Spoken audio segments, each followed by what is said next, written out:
নমস্কার বন্ধুরা, welcome to শখের রান্নাঘর। শখের রান্নাঘরে তোমাদের সকলকে স্বাগত জানাই। আজকে আমার রেসিপি মটন কষা। মটন কষা আমাদের বাঙালিদের কাছে একটা খুব প্রিয় রেসিপি, আর এই রেসিপি ভাত বা পোলাওয়ের সঙ্গে খুবই ভালো লাগে।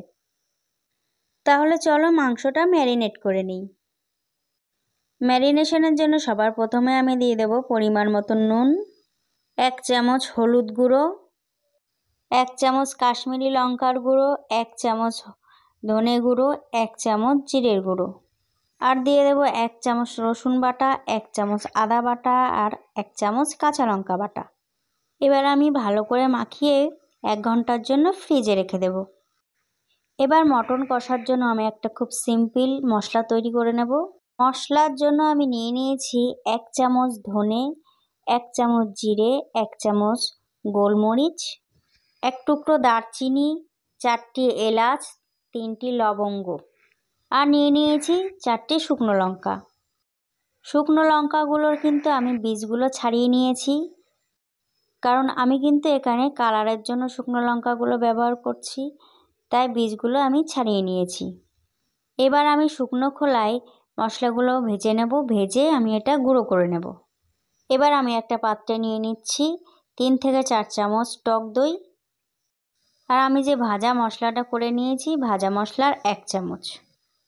তারপরে খুব সামান্য একটু জল দিয়ে আমি এই মশলাটা আর দইটা খুব ভালো করে মিশিয়ে নেব।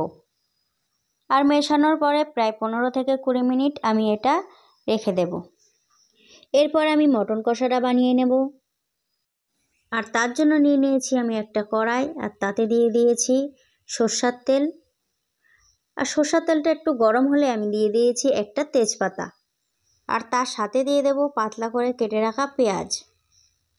আর পেঁয়াজটা দেওয়ার পর আমি দিয়ে দেব স্বাদ মতো নুন, আর দিয়ে দেব খুব সামান্য চিনি। আমি কিন্তু এখানে চিনিটা মিষ্টির জন্য দেইনি, আমি কিন্তু এখানে চিনিটা দিয়েছি পেঁয়াজের কালারটা আরও সুন্দর হওয়ার জন্য। আর পেঁয়াজটা যখন লাল লাল করে ভাজা হয়ে যাবে তখন আমি দিয়ে দেব 1 চা চামচ আদা বাটা, 1 চা চামচ রসুন বাটা, আর দিয়ে দেব 1 চা চামচ কাঁচা লঙ্কা বাটা। আর তারপর মশলাটা আমি তেল ছাড়া পর্যন্ত কষে নেব।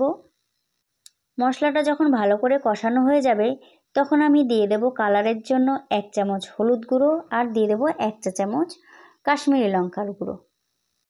আমি কিন্তু এখানে আর কোনো গুঁড়ো মশলা ব্যবহার করব না।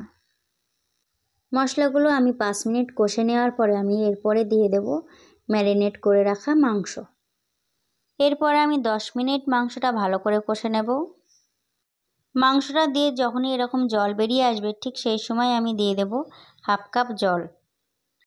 আর 1/2 কাপ জল দেওয়ার পরে আমি আবারও 5 থেকে 7 মিনিট ভালো করে কষে নেব।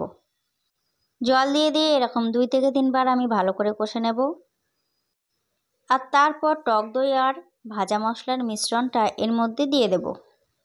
টক দইটা দেওয়ার পরে আমি আবারও 10 মিনিট ভালো করে কষে নেব। তারপরে আমি দিয়ে দেব প্রেসার কুকারে। তোমরা কিন্তু চাইলে পুরো রান্নাটাই কড়াইতেই করতে পারো। আর প্রেসার কুকারে দেওয়ার পরে কিন্তু আমি 4টে সিটি মেরে নেব।